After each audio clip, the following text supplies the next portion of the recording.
Magandang araw mga ka-Ped Range. Papakita ko kung anong pinapakain ko sa mga pure kabir kong breeder. Sa lahat ng mga manok ko na nalagaan ito ang pakain ko. Nakahanda na yan. Yan. Commercial feeds na may darak ng palay. Yan. Nakakuha ko ng isang sakong darak ng palay sa kilala ko. Tapos sapal ng nyog. Chop Madre de Agua na may oregano. Yan. Yung oregano para may vitamins ng pakain natin. Laluin lang natin yan. Sapal.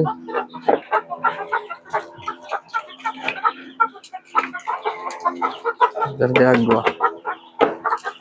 Saluin lang. Haluin lang natin mabuti yan. Tapos, bigay na natin. Tara, haluin natin muna.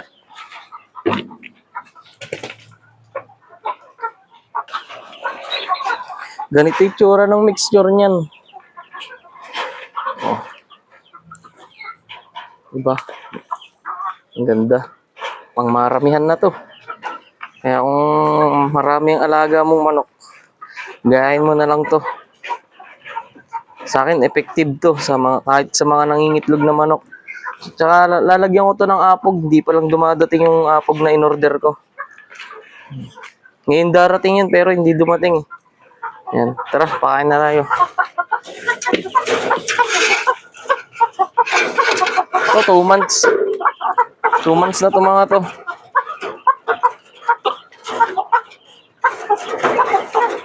Lalaki na oh.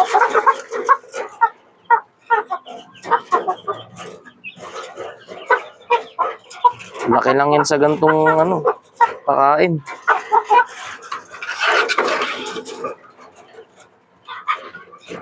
Ibang gagana nilang kumain. Kahit na ganyan lang yung patuka natin sa kanila.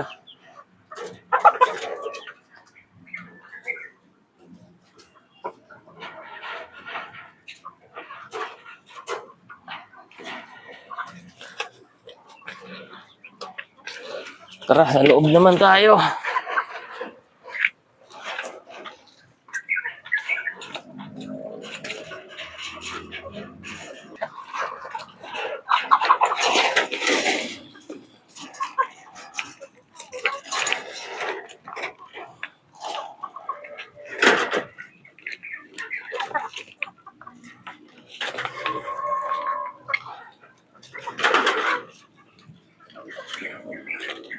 Next week, ito naman isasalang natin na rooster dito sa mga pure kabir natin.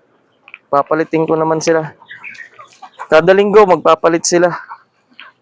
Para hindi naman masyadong bugbog yung rooster natin. Tara, pasok tayo sa loob.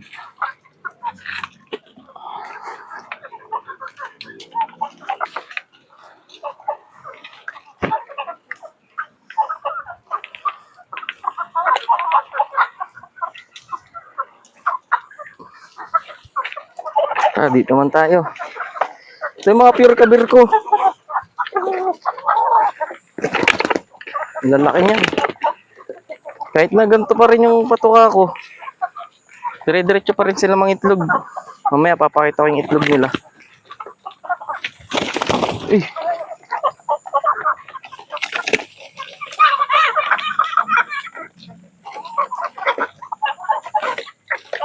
Grabe ka tatakaw.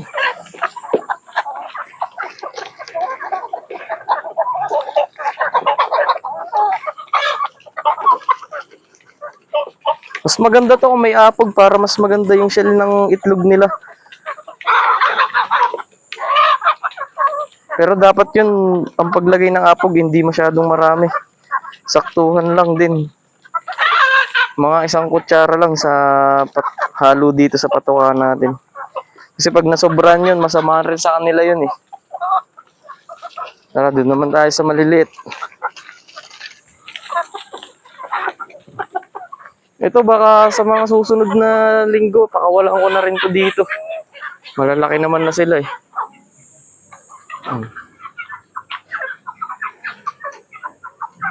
Masanay na yan makipag-agawan ng pagkain dyan sa malalaki.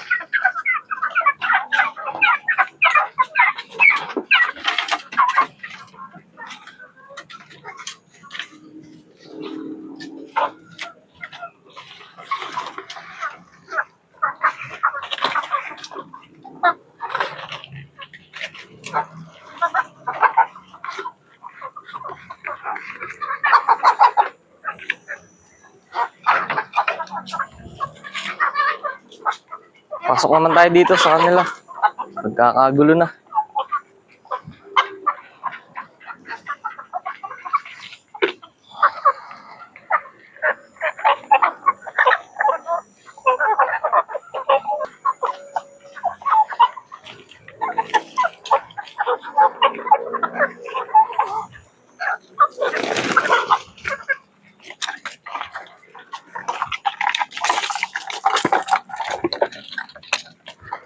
Alikabok na. Ito rin, mga to, dire-diretso rin ang pangingitlog nitong mga to. Kahit na ganitong pakain natin sa kanila. Maganda naman din kasi itong pagkain na ganito. Ayoko kasing umasa na masyado sa commercial feeds dahil ang bigat sa bulsa. Masyado nang mahal ang commercial feeds ngayon. Kaya gumagawa ako ng mga sarili kong mixture. Kung ano yung effective, yun ang pinapakain ko. Hindi naapektuhan yung paglaki nila, yung pangingitlog nila. Iba pa rin talaga yung output ng commercial feeds dahil balance na talaga yun eh. Talagang kalkulado na lahat yun. Hindi katulad ng sariling mixture natin eh.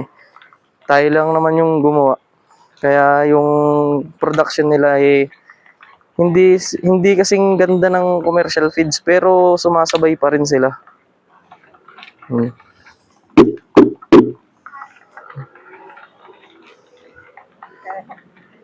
Diba? Maganda rin naman yan.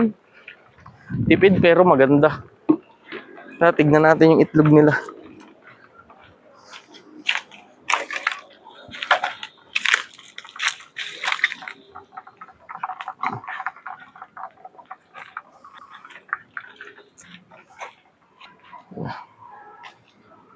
Eh, may itlog na maliit. Ito. Ang liit. Siguro to sa batang inahin to. Kaya ganito to kaliit. Ang liit. Ang cute niya. Naglilimlim siya. Ano yan? Asil cross native yan. Kaya broody talaga siya. Dahil may dugong native. Tignan natin yung itlog ng kabir ko. Ang liit naman ng itlog na to. Nakakatuwa. Ang cute niyo. Parang itlog ng pugo. Diba? Siguro to sa batang inahin na mangingitlog pa lang. Kaya ganyan kalit. Tabi natin dito muna. Ito yung itlog nila ngayong araw.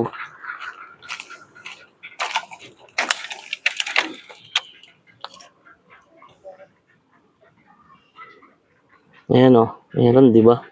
Dalawa. Ito natin. Yun. Ayan siya o. Maganda pa rin yung itlog, di ba? Malaki pa rin. Kahit ganyan yung patuka natin, malalaki pa rin yung itlog, tsaka magaganda pa rin yung hugis. Tabi na natin to. Yun lang. Ganun lang. Simpleng pag-aalaga lang ng manok. Huwag na natin masyadong komplikadong gawin. Dahil pag ginawa natin komplikado mag-burnout lang tayo. Baka sumuko tayo sa pag-aalaga ng manok. Hanggang dito na lang mga Pede Range. Kung nagustuhan mo to at bago ka lang dito sa channel ko, baka pwedeng pa-subscribe naman itong channel ko para updated ka sa mga video i-upload ko. At saka pa-like and comment naman kung anong suggest nyo para pag-usapan natin. Hanggang dito na lang mga Pede Range.